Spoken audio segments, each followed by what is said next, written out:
Thank you. Thank you so much, Daniel. Thank you for having me here, and Haley for inviting me to this celebration. My name is Ella LeBain. I am the author of Who's Who in the Cosmic Zoo. I'm an experiencer, which has caused me to dive down the rabbit hole of research. I spent 25 years as a paralegal, so researching was my skill set, and I was really wondering about what I saw, and I'll tell you about that first. 1995 is when it all started for me. I was living in Indian Rocks Beach in Florida, in the Gulf of Mexico. Used to go to the beach every night to watch the sunset. It was kind of a thing with the locals. And after the sun went down, Sai, are you on? Okay. Thank you. After the sun went down, it was a beautiful night, April 1995, not a cloud in the sky. The stars came out, and people just, we just hang out on the beach afterwards because it's nice and balmy. And I heard some ruffling and swooshing sounds in the water, and I thought it was a pod of dolphins, because they often come really close to the beach. And it got louder and louder, and I thought, no, those can't be dolphins. Oh, it can't be a whale. They don't have whales in the Gulf of Mexico. And then I thought, oh my God, it's a submarine. And then it started to emerge out of the ocean, and it wasn't a submarine. It was a silver disc-shaped craft the size of a football field, and it hovered over the ocean for about a minute. All the water was swishing, and all of a sudden it just shot up into the sky in a New York second. And I watched it become like a star, and then I saw it kind of look like it created its own portal, and it just disappeared. Well, needless to say, that was a paradigm shift for me, and it completely changed everything about how I look at the world, and it got me to go down the rabbit hole, many rabbit holes, which I'm going to present today. And some of the stuff that I'm going to show you might be a little disturbing, even a little scary, but 'tis the season. People pay to get spooked at this time of year. So, and fortunately, we're going to have Daniel do some breath work afterwards. So that will help you deal with whatever cognitive dissonance this presentation might cause you. Yeah, so if anybody knows anything about my work, my Monica is The Truth is Stranger Than Fiction. Today I'm going to focus on the ancient civilization, connecting dots. However, I am going to include a little of my work with film and TV, which basically tells us a lot of this, which I call soft disclosure, because it has to do with preparing the public in a very sort of non-threatening way for what is happening and what is going to happen.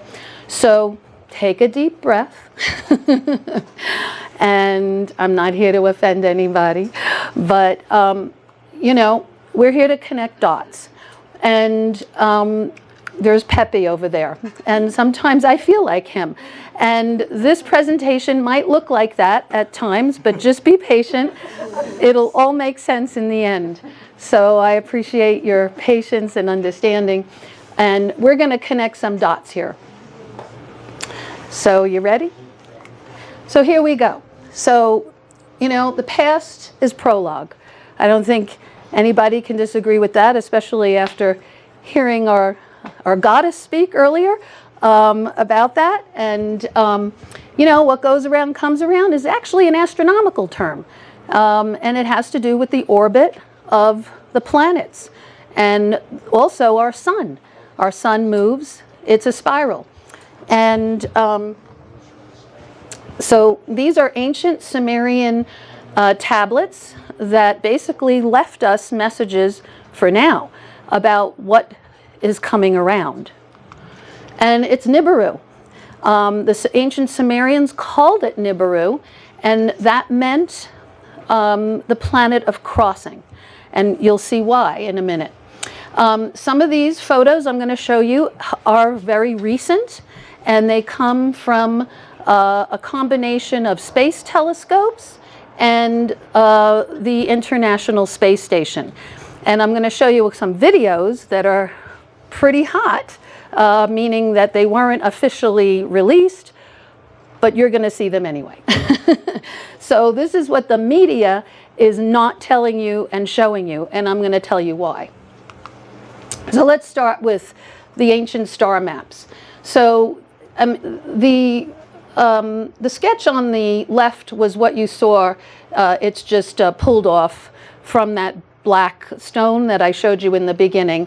And it's basically telling us about this ancient star system. And this is repetitive in almost all of their tablets. And we're seeing 12, okay? So if you count the dots, and believe me, you'll see it again, there's 12, okay, including that central sun. So basically what they were pointing to was our dark star nemesis. So yes, our sun has a binary twin, and it's a dark brown dwarf star which can only be seen in infrared, except when our sun shines on it. Just like our sun shines on the moon is dark, we have a full moon, it's because it's getting the reflection of the sun. So when we see our sun shine on its twin brown dwarf star, it shines like another sun, and we're seeing two suns. We're also, these are recent photos, by the way. This was taken in Bulgaria, and this was in Croatia just a couple of weeks ago, of the double suns. And that's because of the reflection on it. And okay, and it's not just one object. There's multiple objects here. So the ancient Sumerians left us star maps. Wasn't that good of them? Okay, because they're coming back, okay, at the end of this processional age. And the middle one is what NASA, the famous golden disc that was sent up with Voyager to basically, you know, say, hey, is anybody out there? Looks very similar. I'm just connecting a dot there to this, which is 5,500 years old approximately. But basically what they were telling us was how and where and when. The when part is a little murky, so I'm going to get into that as we evolve here. So basically, I'm sure you must have heard Planet X. The Planet X system is basically a generic term for this brown dwarf star that we call Nemesis.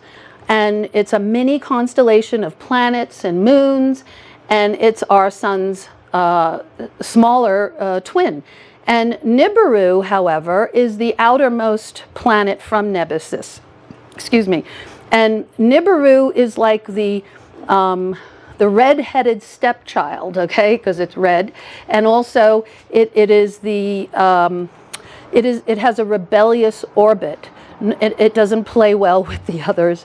All the other planets go around in a normal circular motion. Nibiru, however, is tilted, elongated, and stretched out, which is why it's dubbed the destroyer. Because when it comes through with a tail of comets and asteroids and meteorites and fireballs and all kinds of space junk and iron oxide, and it causes, you know, solar winds, perturbations, bumps, and sometimes cataclysms. In fact, our asteroid belt was created during a pass of Nibiru when one of its moons hit one of the planets in our solar system, which created the asteroid belt. So what I'm doing here is I'm connecting dots from the past to the prophecies about it, and also I'm going to show you where we're at right now. So I have one of the prophecies, Revelation chapter 8, talks about wormwood, and wormwood is the biblical name for Nibiru. Nibiru, as you'll see, has many names depending on the culture. So the Greeks called it Hercubolus. The Chinese called it the red dragon.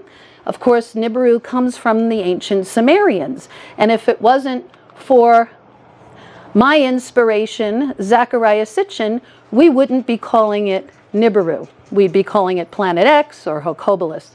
And I studied under him. I met him in 1995, the year I woke up to everything, and interviewed him. And my interview and all of the is in my 5th book. And he wrote this book, The 12th Planet, which is basically about Nibiru. And the reason that he called it the 12th planet is because the ancient Sumerians counted from the outer solar system inward. We count from the sun outward. Okay, so anyone know about this recent controversy of demoting Pluto as a planet? Okay, well, even the NASA chief, Jim, he's saying, well, Pluto's still a planet. They know because they've been there. It's a small planet. It's like saying, you know, it's a dwarf planet. It's like saying dwarf humans aren't humans. Of course they're humans. They're just dwarf humans. It's a dwarf planet. And so this is a whole conspiracy theory about why they demoted it, because they want to introduce Planet 9. And they want to change the order of the seasons and the planets. So the ancient Sumerians called it the 12th planet, FYI. Okay, so if you're confused, that's okay. So they also, in their text, talked about the Anunnaki and the Nephilim, who basically colonized Earth over 400,000 years ago, which basically became the cradle of civilization, Mesopotamia. And in this star map that I showed you earlier, they're talking about what's called a Kofel event, which actually did happen in 3123 BCE when an asteroid crashed into the Alps in Austria. So this is something similar is going to happen again. So people say, why isn't this on the news? Well, actually, it has been. Okay, it's just buried and hidden, and you have to go searching for it. CNN has done multiple segments on it. I took this picture over here in the bottom left corner, here in Westminster, Colorado, and so I saw this with my own 2 eyes. Okay, so that is not a lens flare of any kind. There is something that is around the sun. Okay, that was from Starfest, and this is what people think of the names of these other planets in the system. So this is just to give you a scale on the top of what we're looking at here.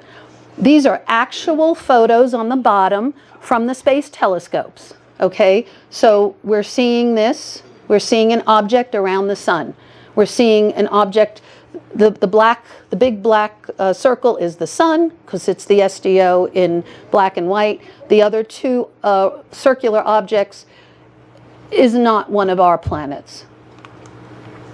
So the Bible prophecy refers to wormwood, which basically means bitterness, because, God bless you, because when this comes through, it says that 1/3 of the earth, the oceans, as a matter of fact, and the creatures are going to die from the bitterness, from the red iron oxide that it's going to spray into our planet, okay, which has happened before. These are all space telescopes except for here. This is on the Earth. This is the FAA image in Wolf Creek Pass, Colorado, which is, near Aspen. So we're seeing this almost daily. even shows up behind clouds as well, so we know that that's not a lens flare. These are the SDOs, the LASCO C2, C3, stereo ahead, core 2. There's multiple space telescopes that are focused on the sun. They are public. You can go to the website. You can see the 24/7 loop. Myself and other researchers watch it daily. We screenshot, we record, and we share. So that's, if anybody's wondering where I got these images from, you can get them too. But we are definitely seeing some very big, gigantic object around our sun. Okay, so let's go back to the Sumerian. So this is what we're seeing, and this is not just Sumerian. Well, everything really comes out of ancient Sumeria, Mesopotamia, India, Egypt, and they all seem to show the same 7 dots. And I am saying, okay, so that's not the Pleiades, because the Pleiades doesn't show up between the sun and the moon, our sun and moon. The Pleiades is in the shape of a little dipper. That's why it's called a little dipper. And FYI, the Pleiades has hundreds of stars, not 7. We call it the 7 sisters because of there are 7 bright stars, but there's actually really 10 bright stars. So it's not the Pleiades, but this was the old way of thinking until Sitchin hit the scene, and he basically created cognitive dissonance in the astronomy community and said, no, that's not the Pleiades. It's the 7 planets around Nemesis. Otherwise, why were they putting it next to the sun? Okay? So here we have more of these Sumerian cylinder seals that are basically telling us about these 7 planets and the wings. Okay, we see the wings show up frequently, and they're in Egypt, they're in Persia, which is today's Iran, Iraq, which is ancient Babylon. So here's a big dot. 2017 was one of the biggest disclosures when they disclosed 7 Earth-sized planets orbiting a brown dwarf star that was 4 light years away. That's a hop, skip, and a jump. That's our neighbor. Okay, they named it TRAPPIST-1 because of their telescope in Chile. Okay, so here we have another name for this system. Okay, so TRAPPIST-1 system is, they've also called it Kepler 167b, also because of a telescope, and then they nicknamed it Tatooine. Okay, so here's where the truth is stranger than fiction. We're seeing this in the ancient cuneiform tablets, okay, which was replaced by the alphabetic writing during the 1st century. Also, the word alphabet actually comes from the ancient Aramaic Hebrew because the first 2 letters of Aramaic and Hebrew are alpha and bet. So they put it together, alphabet. And so I'm going to also show you how this was transferred into the Old Testament, which was originally written in Aramaic, which comes from Sumerian. So there's no coincidence here, okay, that we're seeing these bas reliefs all over the place, not just in ancient Sumeria, in Ecuador, South America, Mesopotamia. Yes, this is the ancient astronaut, where the ancient astronaut theory comes from, which is Zecharia Sitchin was one of the granddaddies of the ancient astronaut theory, as well as Eric von Daniken. And they were right. So we're seeing all of these pictographs of giants, okay? So there's nothing new under the sun. I'm showing you here what the ancient stone tablets showed us and what we have today.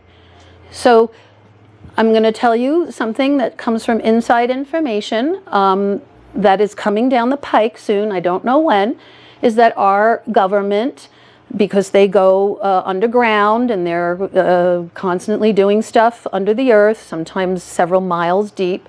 They have uncovered tons of stuff that are giant size ports, plugs, things that look like computers, laptops, cell phones even, but they're giant sized, okay? So this tells us that after the floods, there were 2 floods according to the Old Testament. The Old Testament begins with the end of the first flood, which was the sinking of Atlantis, which we call Lucifer's flood, because that's when, you know, it says the Spirit hovered above the waters of the earth, and then the Elohim said, let's create man again, and then they put the Evedemic race on the planet. Then, of course, there was the second flood, which was called Noah's flood, which happened a few chapters into Genesis. So during the course of these floods, all of this stuff went under, okay? And they are uncovering it now, not only here on Earth, but also on planet Mars and the moon. So, like I was saying, this isn't new, okay? And these are just a few samples of the fact that this has been in the news. It's just been hidden. There was a blackout period in the 80s and 90s, and then again in 2011 and 2012. But it's hard for people now to not see this, especially today's astronomers. They're just calling it by different names.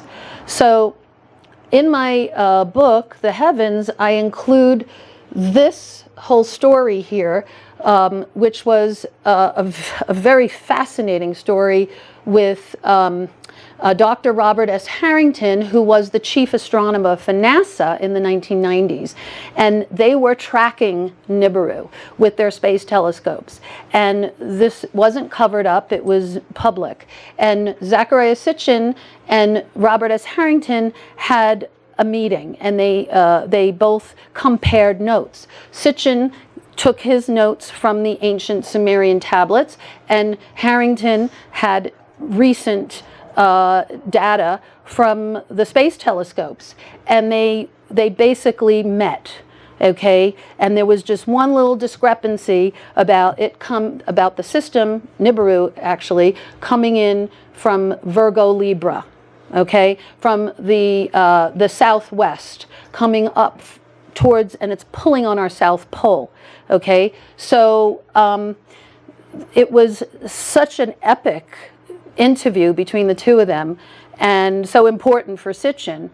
But the powers that be decided they didn't want the public to know about this. So within a year, not even, after this interview, 50-year-old Robert S. Harrington comes down with some rare form of esophageal cancer and dies, okay? And Sitchin was threatened and told, do not, because he gives lectures all over the place, and they told him, if you tell anyone when this was going to pass, they were going to put an end to his lectures. So that's why he was always tight-lipped about when, because everybody always asked him when, okay? And I'm sure you're going to want to know when too. But I have in my book some data that I have collected.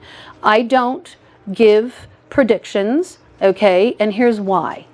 They've messed with the calendars, okay? The calendars have been changed multiple times. They've time traveled. They've messed with the timeline. So it just reminds me of the Chicago song. Does anybody really know what time it is? Okay, so I'm not making any predictions. However, I'm going to tell you what's happening now and also what's coming in the near future. So here's what the media isn't showing us, okay? And this is what we're seeing around the sun. We're not only seeing these big planets, we're seeing spaceships, gigantic spaceships, okay, in relation to the sun. So when you see these, this is the LASCO, the C2 and the C3. they show the sun in all different colors, okay, because they're studying the sun from all different angles for climate change, and also because the sun is perturbed. And if perturbed sounds like disturbed, that's because it is, okay? So, and while we're looking at this, we're seeing, oh my goodness, look at these. And these are spaceships that are coming and going, okay? And in relation to the sun, they're gigantic. Otherwise, they'd be showing up as a tiny little dot. There's the wings again, which is caused by plasma exchange, by the way. Okay, our sun is having plasma exchanges with this other system, which causes these bright red sunrises and bright red sunsets and wings. And people say, well, why can't I see it where I am? Well, people are seeing it all over the planet, but it is seen best an hour before sunrise, and sometimes a little after sunset, depending. And also, the further south you are, the better view. So there's actually no coincidence that in Hawaii, on the big mountain in Hawaii, there's the Wormwood Observatory, and they called it Wormwood. Gee, I wonder why. So they're studying it. So here's the Sumerian. They're telling you, look, that's their ships. And we're seeing it around our sun now. So my feeling about this, my conclusion, is the reason that we're seeing these ships so often now and so frequently is because the Nemesis Nibiru system is now intersecting in our solar system. So, you know, it's like traffic on a busy highway. You know, you're gonna connect. You're gonna see other cars, and that's what's happening around our sun. Plus, you're going to see something that's going to blow your mind. They're using our sun, okay, as a fueling station. Okay, so more connecting dots from the past. So we've got the ancient Egyptian winged sun disk, always red. Just want to point that out. The Egyptians always painted it red, not blue. Okay, well, some people think Nibiru is blue. That's the blue Kachina, what they're calling Planet 9. And the Hopi prophecy, which I'm going to show you, says that when you see the blue Kachina in the sky, know that the red Kachina is following. Okay, so that gives you an idea of where we're at. And the Ahura Mazda, which was basically etched in stone all over ancient Persia, today's Iran, these, I don't know, they look like the same similar ships. And again, we're seeing it in this bas relief and that stone tablet, which a lot of them are in the London Museum, by the way. So here's more spaceships around the sun. Okay, I'm going to show you the video of this soon. Okay, this is incredible what they caught from the International Space Station, which was basically hovering above our planet for 2 months. Okay, May and June of 21. And we're also getting messages in crop circles. Any coincidence there? These also were, in Alaska, we're seeing these ships showing up around the sun. This is technology, they're not comets. So these are all photos here, comparing it to the Egyptian temple here. And this is an actual telescopic photo of Nibiru coming in. This is the sun with the plasma exchanges. And that's why it's called the winged planet. So we call it the black star because it's hard to see without the infrared, or if our sun isn't shining on it. And when we grew up, we were told we just are in a single solar system. But that's because it was behind our sun, so we couldn't see it. So as you can see, I mean, they name these planets after the astronomers. Okay, so that's after Robert S. Harrington. This is after Carlos Muñoz Ferrada, who was the 1940s Chilean astronomer who basically accurately, you know, not only predicted, but discerned the whole system in the 1940s from Chile. No coincidence that TRAPPIST-1, named after the Chilean telescope. Okay, just connecting a dot there. So there you have the blue Kachina and the red Kachina. So the blue Kachina they're calling planet 9 now. And what's happening is that it's creating all of this plasma exchange, perturbations, and cosmic wind, which is causing the Earth to tilt and create a pole shift, okay? And it's the energies are intense sometimes, and some days the sun may be out, it's a beautiful day, but you feel a little weird because it's unseen energies. It has to do with the magnetism and what we call the Schumann frequency, which I'm going to get into in a minute. So we're also seeing these show up around the weather cams, okay, in Alaska, here in Colorado, and these crazy split skies and sunrises and cloud formations with colors, upside down rainbows. What's that about? This is from the SDO. The auroras, okay, you see, and this is pretty recent. That's from September. It's happening all the time. The light pillars are showing up all over the place. The auroras are coming as far south as the Colorado-Wyoming border. Okay, so we can no longer really call them northern lights anymore because they're coming south. This is all part of this system coming in. Pretty, but disturbing, because why are there all these colors, okay, around the clouds? Well, some of it has to do with chemtrails, you know, oils, and when the sun hits oils, you guys know what happens there. But this is all part of this system, and the prophecies also told us, watch for the colors in the sky. And we're seeing that. Okay, this is what just happened a couple of weeks ago, October 19th. So every few days we're getting another geomagnetic storm. And what's happened 3 times this year, okay? And I have this documented here. June 29th, July 14th, and September 13th. Cracks in our magnetosphere. Okay, our magnetosphere is our protective bubble, and that protects the Earth from solar radiation from the sun.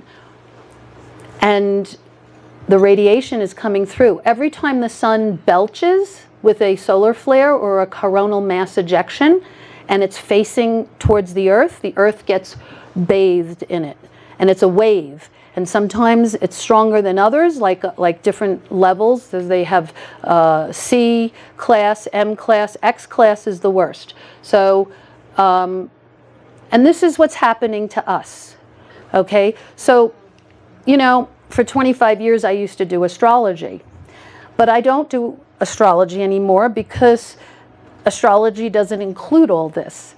And this is sometimes 10 times worse than a bad lunar transit or a Mercury retrograde or a void of course moon or, you know, hard aspects from Pluto.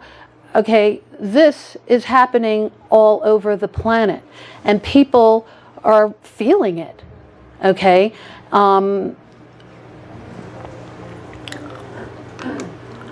So these are what we call, spikes, and they're spikes in the Schumann frequency is being measured in about 6 different places around the Earth. This is all technology, that's all above board. You can go online, you can see it every day where we're at. I often post it on my Facebook page, so if you follow me on Facebook, you'll see a lot of this. I only post it when it spikes, which is pretty often lately. And these are actual photos from the space telescopes, because this is what's causing these spikes, is the perturbations and the plasma exchanges. Now, Earth's natural hum is 7.83 hertz. But when we get spiked, we're going all the way up into 75, 85 hertz, which is kind of like why people get that ringing in their ears. Does anybody not have ringing in their ears here? Okay, because I hear it, and it's not tinnitus. It's because the Earth is vibrating at a higher frequency, which isn't always easy to take, because we're Earth humans, we're flesh and blood. So we need to do a whole lot of different things to help us overcome these physical symptoms. So this is also something that's pretty wild, is we're seeing this planet with the hole in it, okay? This is from the space telescope. This is from a telescope from Earth, okay? I'm going to show you in a minute from Australia. And I actually saw it with my own eyes, and it wobbles, okay? The hole wobbles. So we don't know if this is a planet or a spacecraft, like Star Wars. And this is why I say the truth is stranger than fiction, because look at what we're seeing, okay? And this, yeah, it's pretty wild, huh? And this was taken in Australia from my friend Mark Anthony Reed, who, if you go to his page, he posts all this stuff, and he has a telescope on the ground, and he's seeing this from the ground. This was taken by him. This is in the space telescope. These are space telescopes. And not only there's not only one, there were two. Two of them showed up around the sun at the same time. So just connecting some dots here, recent crop circles are giving us messages of Planet X, Nibiru, and another solar system. There's like another solar system within our solar system. See, you see the two there? One is a little, because they're moving pretty fast. And when we get these photos, by the way, they're screenshots. They're a 24/7 video loop. So it's definitely a reset of planet Earth. It's happened before. It comes every 3,600 lunar years. Okay, that's what the Sumerians told us. That's what we got through Sitchin's material. And that basically is equivalent to 3,567 Earth years. So, you know, one of the prophecies, and this is in the Old Testament and the New Testament, talks about the Lord promising to recreate the heavens and the earth. And I looked at that and I was like, why? What's wrong with the earth? What's wrong with the heavens? This. Because every time it comes through, it bumps into things and it creates cataclysms. And it's never the same each time. So just to put everybody's hearts at ease, Nibiru is not going to hit the earth. Okay? But it's coming in with a tail of comets, asteroids, meteorites, fireballs, and one of them is. And that's what's in the prophecy, and that's what NASA is now working very hard on the DART program, trying to divert. Blowing up asteroids, nudging them out of their orbits. So, I don't know, are you able to read that? So basically, I call this the end game. And I don't mean the Avengers, although the truth is stranger than fiction. Big fan of the Avengers there. But the final galactic drama is being played out over the Earth and over all of us in these end times. And what we mean by end times is the end of this age. So we are in the processional age, almost Aquarius, not quite. We're still at the end of Pisces. We still are finishing up. Processional ages last 2,160 years, and when this passes the Earth, it's going to flip us into the next age. So this is the final clash of the Titans, rulership over the Earth, and I'm going to show you this. This is all in my book series. It's an ongoing conversation. So the ancient prophecies point to the return of the gods, okay, to harvest the earth and to resolve their final conflict with each other and with the Creator God.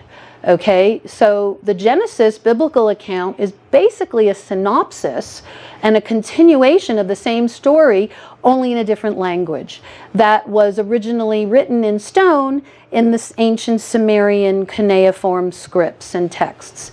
And so what I go over in my books is to help people connect who these beings are, and they're just in different languages. Okay, so One thing that I take issue with is the English Bible, okay, because they're missing all the names of the gods. And when they translated the English Bible into English, every time a name came along, they just put the word Lord and God there. So when English people read the Bible, they think they're reading about the same God. And then they go, why are there contradictions? Why does God say this and then God say that? First he says, don't do this, and then he does it. That doesn't make any sense. It causes a lot of people to fall away, to have faith, and it's you know, literally lost in translation because there's confusion there. So I studied, by the way, in Israel. I got my degree from Sde Boker, which was connected to the Ben Gurion University in the Negev in 1979.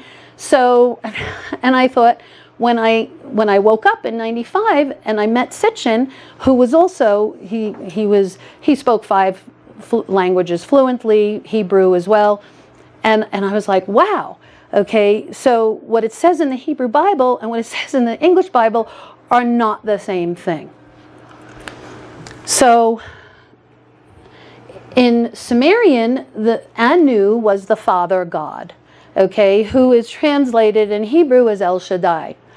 Then there's the 2 brothers, the whole family drama of Enlil and Enkai, okay, and their sons, and how they have come to Earth and fight. I mean, a lot of us, and where's Haley? You know, we were talking about, you know, how in Atlantis, people who had abandonment issues, well, this is part of it, because they left, but they're coming back to complete. So these gods have a divine appointment to return to Earth for a final battle, and they also have some stuff to clean up.